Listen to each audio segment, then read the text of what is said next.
have the moment where we can see Shinzo Abe, the former Prime Minister of Japan. He was speaking and addressing a particular rally on that street.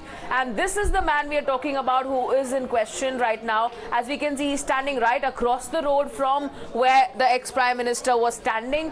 And he is very sternly looking at him. This clearly looks like a premeditated as well as cold-blooded murder. As we saw moments after this, there were 2 gunshots that were heard in this particular street, and he is very sternly and directly looking at the Prime Minister. This means that he was trying to plan that attack soon after this moment. This is the man we are talking about who has now been arrested by the authorities in concern on charges of murder, and how he was standing right behind the Prime Minister while he was addressing the crowd. All right, if I could go across to Mr. Sareen once again.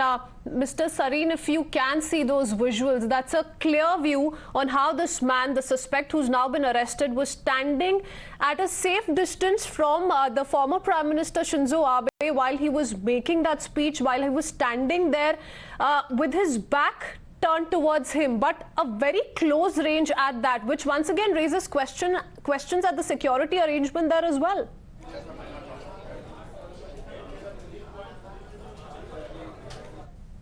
I think it's a no-brainer that this is a massive security breach and failure. I think that much is very clear. One way you can explain it is that, since he's a former Prime Minister, maybe the threat perception against him was not that high. Although, even then, whatever security he had should have been mindful of somebody like this. Now, clearly, this is a very serious security breach.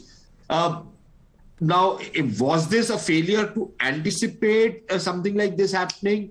Because at least in the last 15, 20 years, Japan has not had any real history of political violence, political assassinations.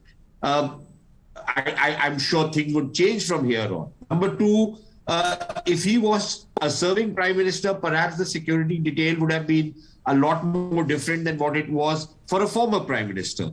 Perhaps nobody anticipated any threat or any apparent threat to his life.